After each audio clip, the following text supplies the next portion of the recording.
Seguimos en la serie de predicaciones del libro de Génesis, estamos en el capítulo 3.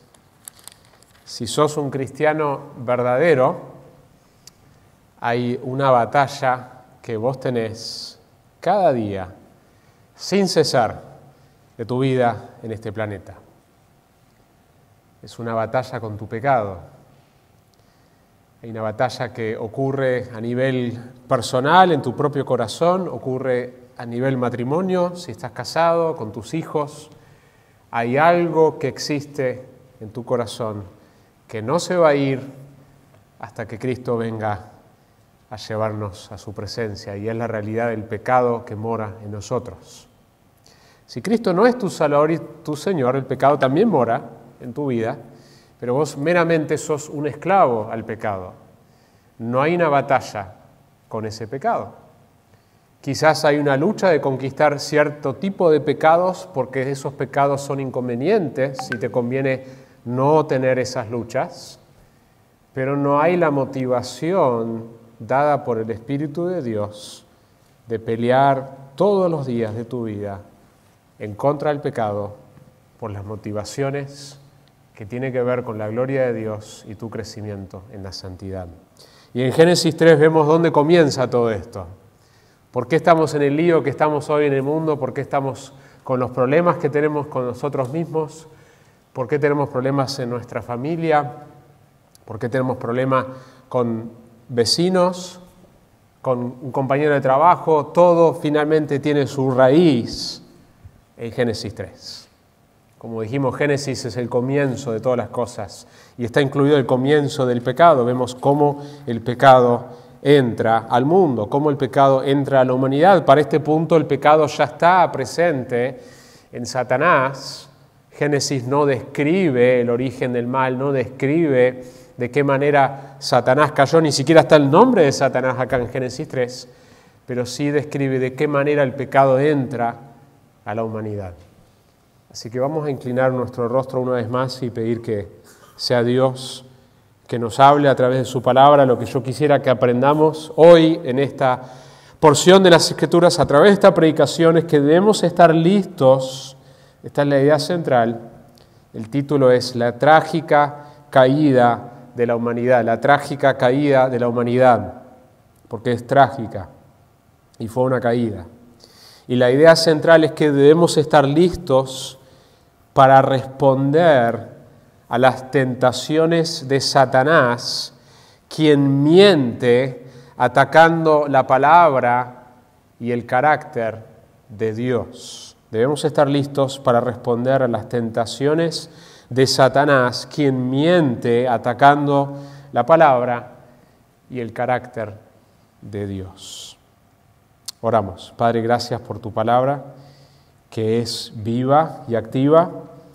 Justamente es tu palabra la que nos da la capacidad de vencer el pecado, las tentaciones de nuestra vida.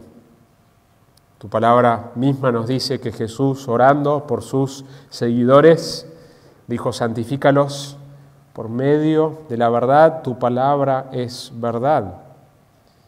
La misma palabra que vemos en el capítulo 1 y 2, que Dios el Padre crea todas las cosas a través de su Hijo, a través de la palabra de Dios, es la palabra que nos da la capacidad de vencer el pecado, es la palabra que nos salva, es a través de tu palabra escuchada en fe que nos salva, y es la palabra que queremos ahora escuchar con oídos de fe. Señor, vivimos en un tiempo de muchas distracciones, así que te rogamos, Señor, que nos ayudes a escuchar. Que tu Espíritu Santo haga la obra que solo vos podés hacer, de darnos corazones sensibles, mentes atentas y voluntades dispuestas. Te lo rogamos en el nombre de Jesús. Amén.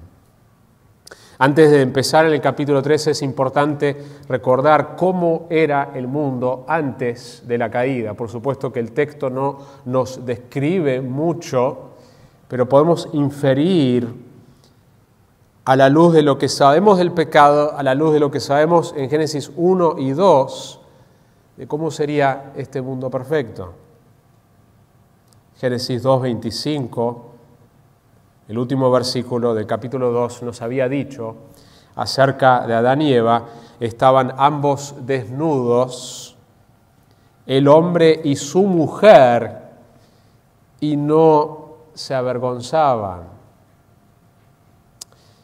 Lo más probable es que esto es una referencia, por supuesto, física, pero que no solamente estaban desnudos físicamente, sino que espiritualmente estaban desnudos en el sentido que no tenían nada que esconder delante de Dios. No existía la culpa, no existía el temor, no había nada que tapar, no había nada que justificar, no había necesidad de huir de Dios, había una comunión perfecta con Dios. Y entre ellos había una relación perfecta. ¿Se imaginan? Un matrimonio perfecto, jamás una discusión, jamás un acto egocéntrico, jamás una frustración, jamás una falta de comunicación que producía herida en el otro. Eran perfectamente otrocéntricos, perfectamente centrados en cómo servir al otro, porque no existía el egoísmo, porque no existía el pecado.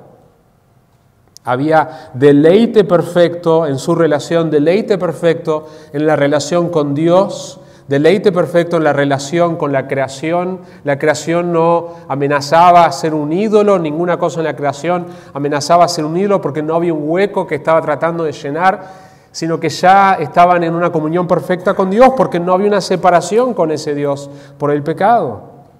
Era el mundo perfecto. Nosotros no sabemos cuánto tiempo pasó desde Génesis 2:25 hasta Génesis 3:1.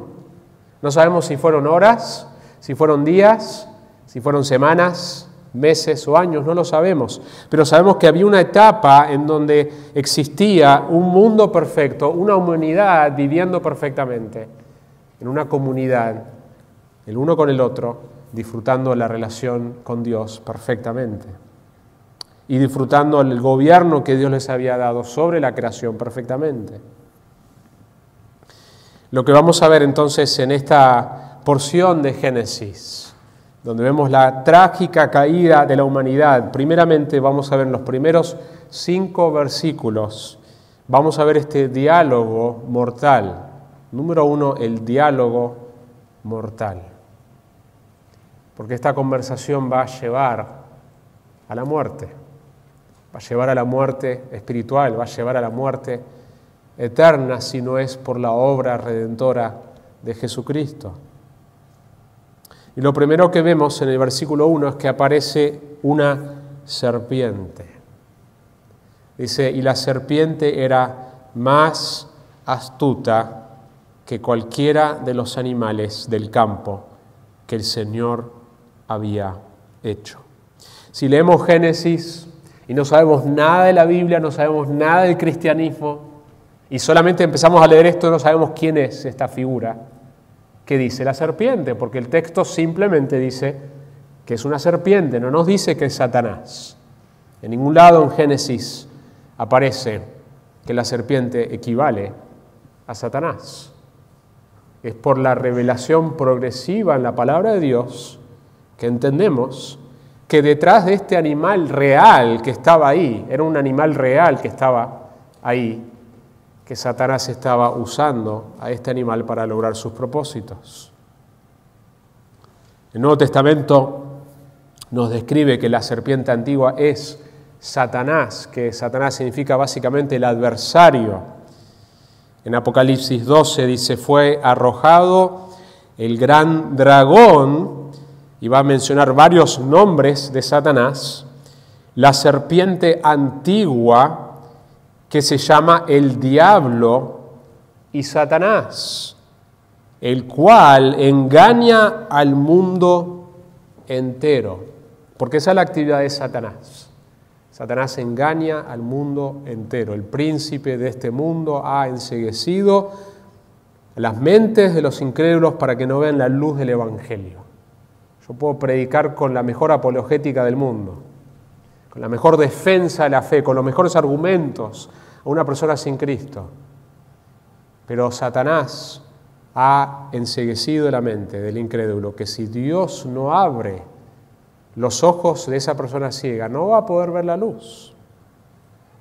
Apocalipsis 20 también dice, prendió al dragón, la serpiente antigua, que es el diablo y Satanás, y lo ató por 1000 años. Y en Corintios, 2 Corintios, Pablo dice, pero temo que así como la serpiente con su astucia engañó a Eva, vuestras mentes sean desviadas, Iglesia de Corinto, de la sencillez y pureza de la devoción a Cristo. Entonces claramente sabemos por revelación progresiva que la serpiente, detrás de esta serpiente está el ser que conocemos como un ser real, Satanás, que es un ser angelical caído, no siempre fue caído, que está utilizando la serpiente para lograr sus propósitos.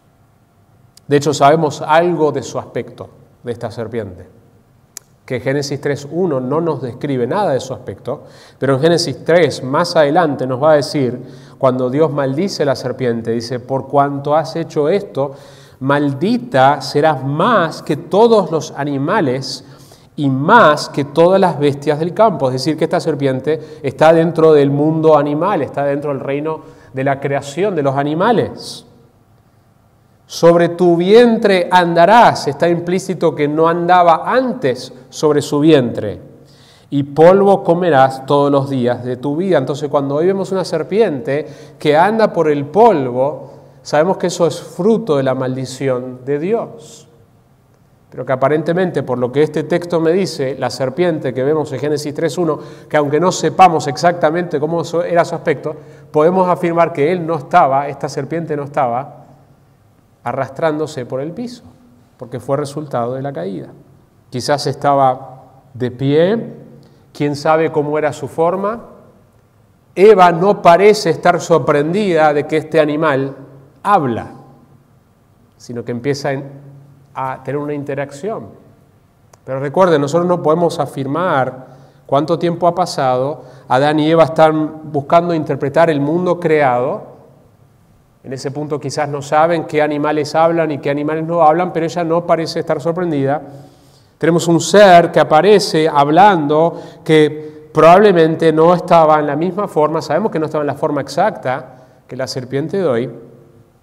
Y el texto nos dice que este animal era más astuta, y ahí la palabra astuta es un juego de palabras con lo que acaba de decir en Génesis 2:25, donde dice que estaban desnudos, es decir, están inocentes, desnudos físicamente sí, pero también desnudos en el sentido de su inocencia delante de Dios, su pureza delante de Dios, y la palabra suena muy parecida, es arumim, y después cuando dice que la serpiente era más astuta, es arum, es un juego de palabras. Y la astucia, esta palabra que usa acá, no necesariamente es algo negativo. No de por sí mismo la astucia es negativo.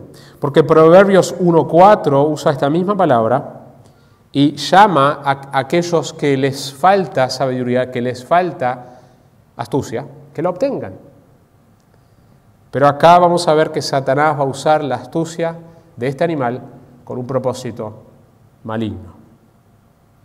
Y lo primero que vamos a ver, ¿qué hace Satanás? ¿Cuál es su estrategia? Y lo que queremos es aprender de esta primera tentación, de este primer pecado. Esto es algo histórico, no es simplemente una historia para que nosotros aprendamos algunas lecciones. Esto ocurrió y esto explica todos los problemas que el ser humano enfrenta hoy, porque es el origen del pecado en la humanidad. Fue algo real que ocurrió en el espacio y en el tiempo, en un lugar determinado. Pero podemos aprender acerca de esto porque Satanás sabe que esta estrategia, mucho de lo que él hizo en esta primera tentación, sigue funcionando. Él no ha cambiado su estrategia porque sigue funcionando la manera que él tienta a los seres humanos. Hay una diferencia, cuando él tienta acá, tienta a dos seres humanos que todavía no tienen el pecado que mora en ellos. Son inocentes, tienen libre albedrío en el sentido de que tienen la capacidad moral de tomar una decisión de obedecer o no obedecer a Dios. Nosotros no somos libres en el sentido de que nuestra voluntad está esclavo al pecado. Y hasta que el Hijo del Hombre no nos hace libre, nosotros vamos a seguir pecando, seguir pecando, seguir pecando, y no vamos a poder ganarle nunca contra nuestra lucha con el pecado si Cristo no es quien nos hizo libres. Pero en este momento la tentación es con dos seres humanos que no tienen el pecado que mora en ellos, pero la estrategia es muy parecida. Lo primero que podemos ver de lo que Satanás hace acá y hace hoy con nosotros es que pone en duda la palabra de Dios. Pone en duda la palabra de Dios. Lo hace muy sutilmente, no lo niega todavía directamente como va a ser más adelante, sino que comienza diciendo, ¿ha dicho Dios realmente? Con que Dios os ha dicho, no comeréis de ningún árbol del huerto. ¿Dios dijo realmente eso? ¿Es así realmente lo que Dios dijo?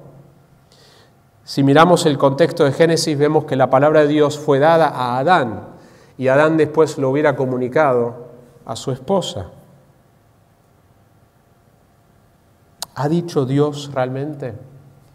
Satanás sigue poniendo en duda la palabra de Dios en nuestras vidas.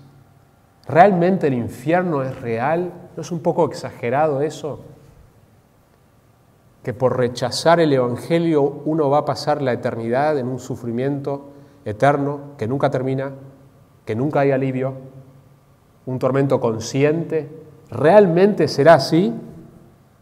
¿Realmente es verdad que Cristo es el único camino habiendo tantas religiones en el mundo? ¿Realmente es así? Cuando la palabra es clara, yo soy el camino, la verdad y la vida, Jesús dijo, Juan 14:6, nadie viene al Padre si no es por mí. ¿Realmente es verdad que Dios espera que su pueblo se congregue todos los domingos? ¿Realmente es así? ¿Dios ha dicho eso realmente? ¿Realmente Dios quiere que nosotros prediquemos el Evangelio? ¿Realmente debo amar a mi esposa como Cristo ama a la iglesia? ¿Realmente será verdad, 1 Corintios 10:13, que no hay ninguna tentación que no sea más allá de lo que yo pueda resistir? Y uno puede decir, yo estoy en tentaciones que va más allá de mi capacidad.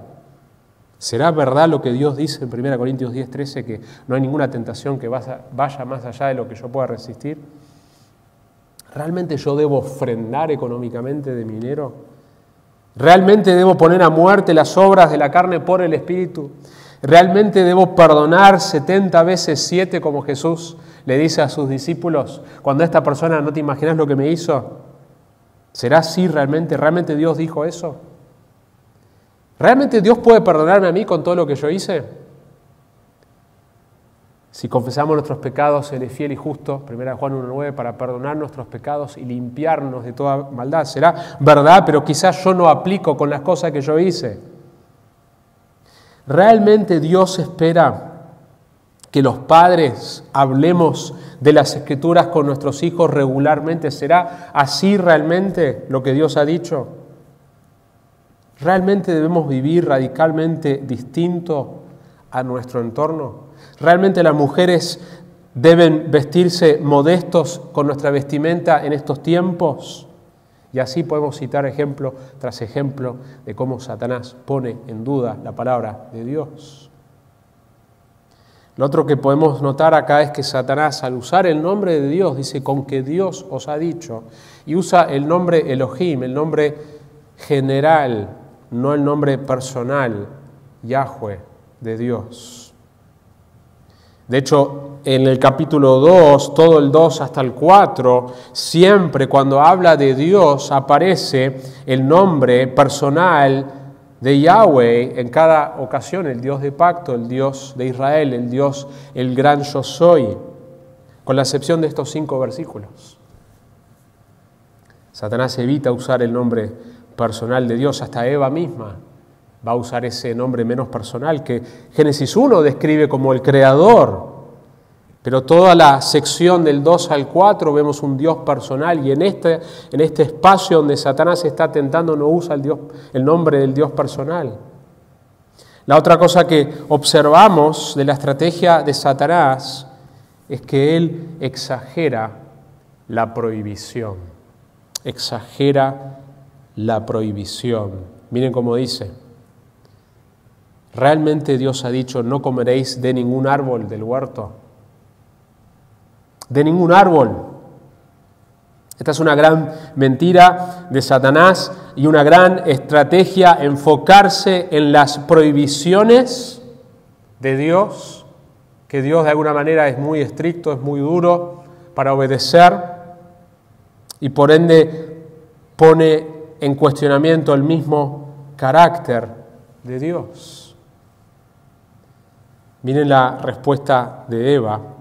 Dice, de todo, versículo 2, y la mujer respondió a la serpiente, del fruto de los árboles del huerto podemos comer, pero del fruto del árbol que está en medio del huerto ha dicho Dios, no comeréis de él ni lo tocaréis para que no muráis.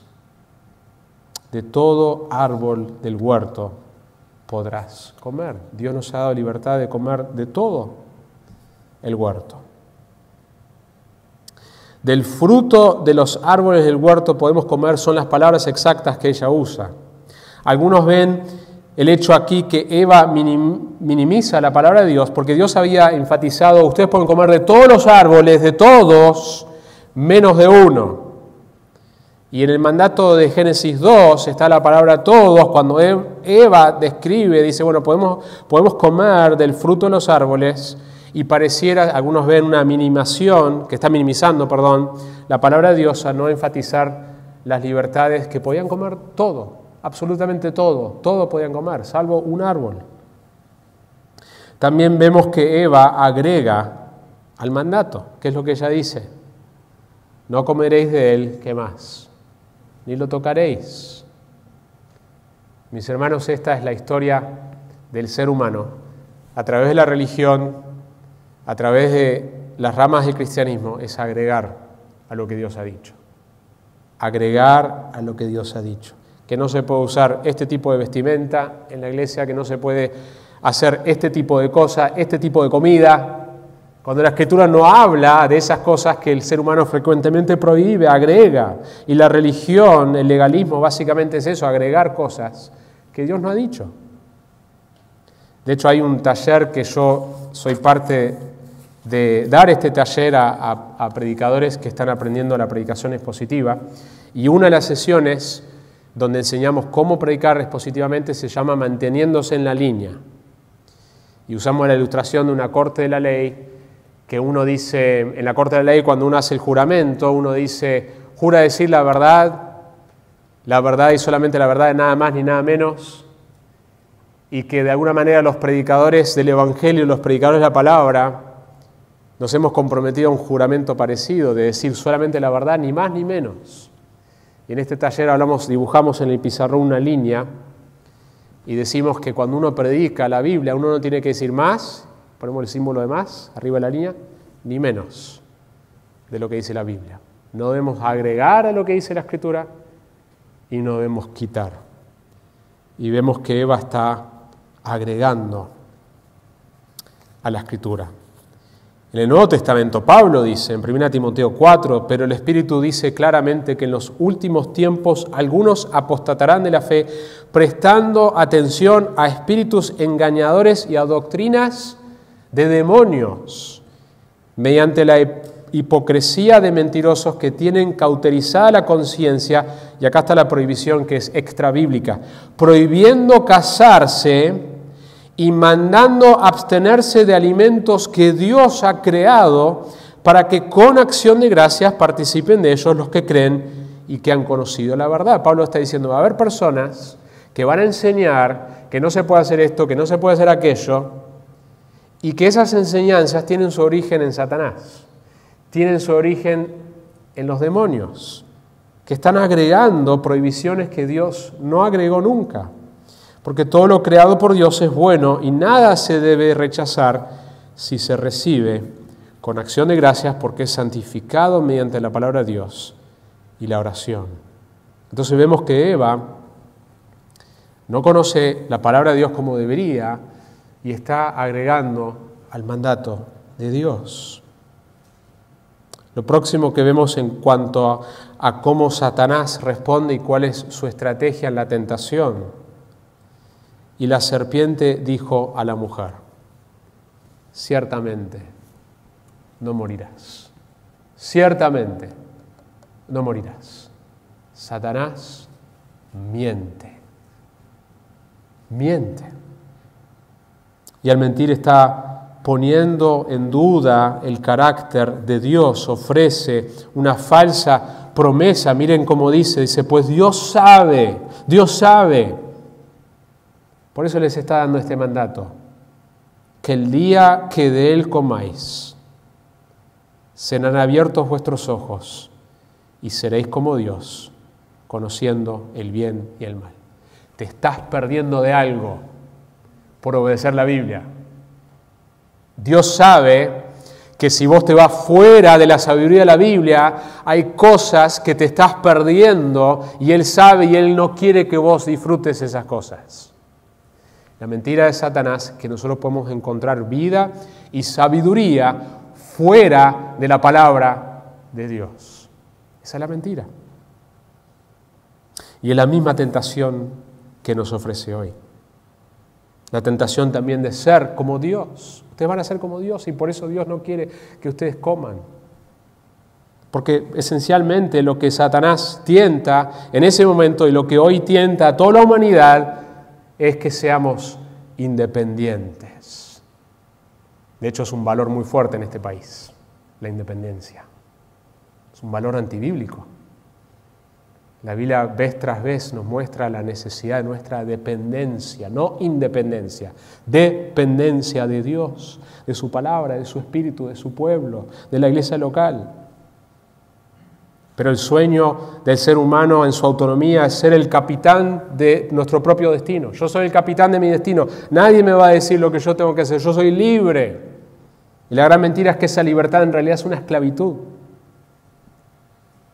Cuenta Kent Hughes que un director de funerales le dijo que entre la canción, de las canciones que se eligen para pasar durante el funeral, la que más se elige en los funerales de personas que no son cristianas es la canción de Frank Sinatra, My Way. I Did It My Way. Tremendo, ¿eh?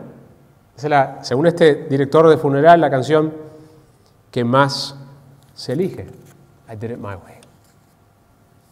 Mis hermanos, esta es la tentación continua de Satanás, que vivamos independiente de Dios. Ya sea que no veamos nuestra necesidad de pasar tiempo a solas con Él, en las Escrituras, en la oración. No vemos el nivel de importancia del cuerpo de Jesucristo y nuestra dependencia del cuerpo de Jesucristo. No vemos la necesidad de la dependencia del Espíritu Santo en todo lo que hago. El cristiano verdadero es una persona que se da cuenta cuánto depende del Señor, cuánto depende del Espíritu Santo, cuánto depende de la palabra de Dios, cuánto depende de otros hermanos y hermanas que lo ayuden a caminar con Cristo. Así que Satanás no ha cambiado en su estrategia de mentir, de atacar la palabra de Dios, de poner en duda la bondad de Dios, de cuestionar el carácter de Dios, de hacernos dudar de la palabra de Dios. Y esto nos lleva al segundo punto, que lo vamos a ver en el versículo 6 y versículo 7, pero antes de eso, miren el versículo 5. Pues Dios sabe que el día que de Él comáis, serán abiertos vuestros ojos y seréis como Dios, conociendo el bien y el mal. Y había algo de verdad en esto, porque Satanás, las mejores mentiras tienen algo de verdad, ¿no es cierto? Las mejores mentiras tienen algo de verdad. Pero el versículo 6 y versículo 7 nos lleva al segundo punto, que es el pecado original. El pecado original. Y vamos a ver que Eva come. El texto usa varios verbos: vio, tomó y comió. La progresión del pecado, de la tentación hacia el pecado. El texto también nos dice en el versículo 6, cuando la mujer vio que el árbol era bueno para comer y que era agradable a los ojos y que el árbol era deseable para alcanzar la sabiduría, tomó de su fruto y comió. Y ahí está el engaño, que nosotros podemos obtener sabiduría fuera de la palabra de Dios, que nosotros podemos obtener sabiduría desobedeciendo la palabra de Dios. Es ahí donde encontramos sabiduría, esa es la mentira. Vimos en el libro de Proverbios que el comienzo de la sabiduría es el temor al Señor. Hay una gran sorpresa acá en el texto. Algunas versiones lo muestran con más claridad, la versión de las Américas lo dice así.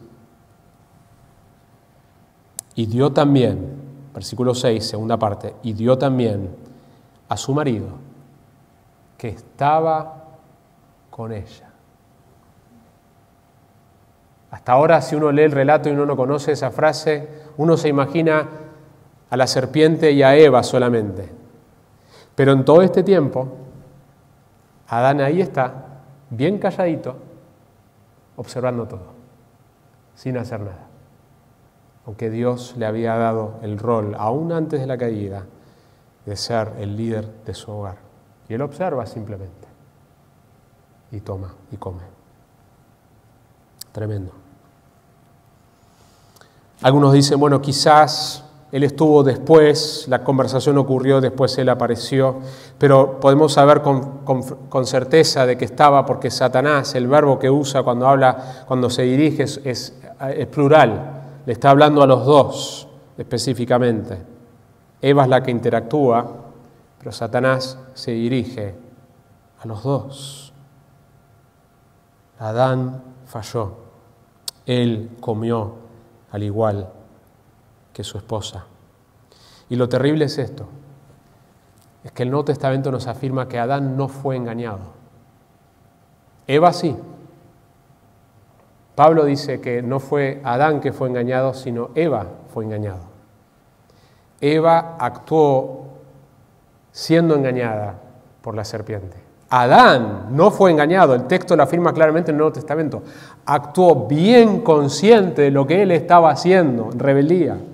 Todavía no moraba el pecado dentro de él, pero él desobedece claramente, sin ningún tipo de engaño, al mandato de Dios. Por eso la Biblia dice que el pecado no entró a través de Eva, sino entra a través de ¿quién? De Adán, porque Adán es el responsable de ese hogar y porque Adán no fue engañado, sino que Eva fue engañada. Alguien dijo, la mujer escucha a la serpiente, el hombre escucha a Eva, Adán escucha a Eva, nadie escucha a Dios. La mujer escuchó a la serpiente, el hombre escucha a su mujer, nadie escucha a Dios. Es interesante este tema de como esposos. Tenía una persona que me decía, yo a veces he escuchado a mi esposa cuando no debería haberla escuchado y no la he escuchado cuando debería haberla escuchado. Y como esposos somos llamados a saber cuándo escuchar, porque nuestras esposas son nuestra ayuda idónea y ven cosas que nosotros no vemos. Y nosotros podemos ser ayudados en escuchar lo que ellas nos están ayudando a ver que no vemos, si somos sensibles, humildes y escuchamos lo que nos están diciendo. Pero también hay momentos, como vemos en la Biblia, de que yo no debo escuchar a mi esposa si ella me está diciendo algo contrario a las Escrituras. Caso de Eva, caso de Sarai, que Abraham escuchó la voz de Sarai. Tenemos problemas hasta el día de hoy por eso. Los árabes y los israelitas, todo comenzó ahí. El caso, estoy pensando en un caso más que se me fue. Tenemos varios, bueno, Job decidió no escuchar a la voz de su esposa que le dijo, ¿por qué no maldecís a Dios y te morís? Entonces tenemos ejemplos en la Biblia donde hombres escucharon o no escucharon una voz equivocada de sus esposas.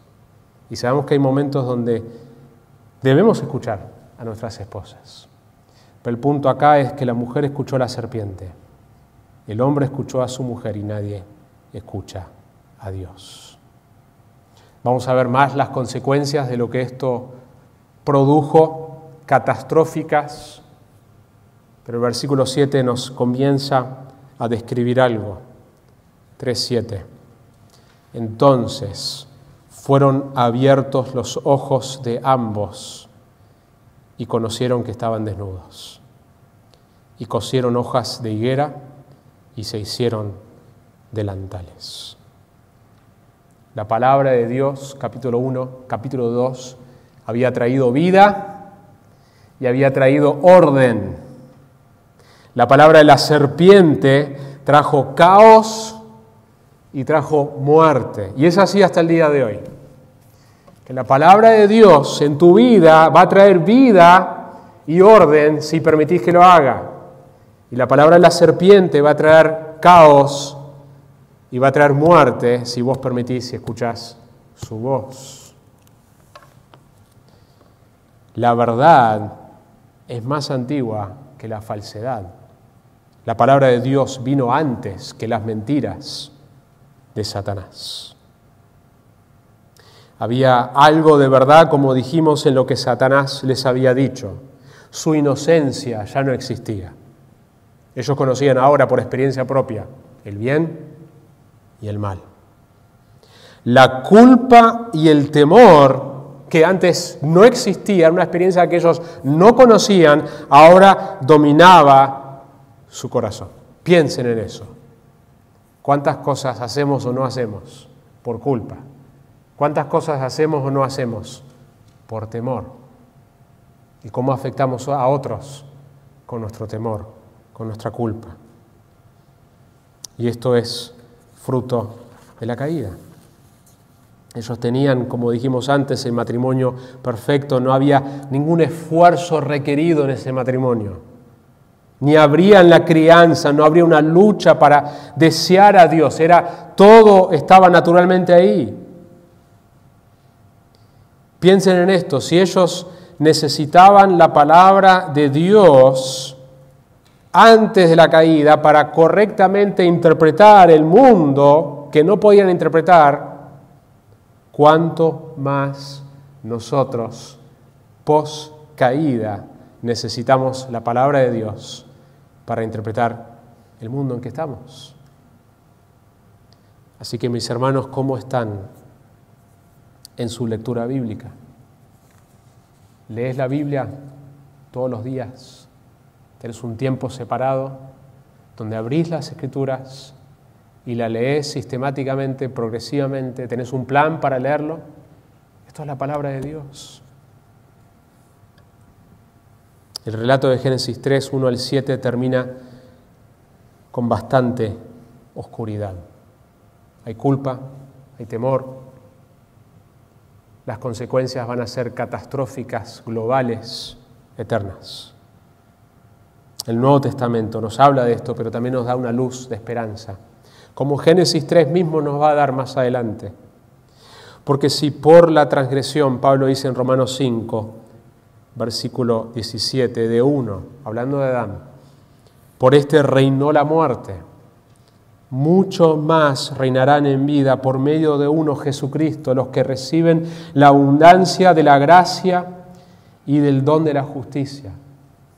Así pues, tal como por una transgresión resultó la condenación de todos los hombres, así también por un acto de justicia resultó la justificación de vida para todos los hombres. Y en el contexto, todos los hombres son todos aquellos que creen en Cristo para su salvación. Porque así como por la desobediencia de un hombre los muchos fueron constituidos pecadores, así también por la obediencia de uno los muchos serán constituidos justos.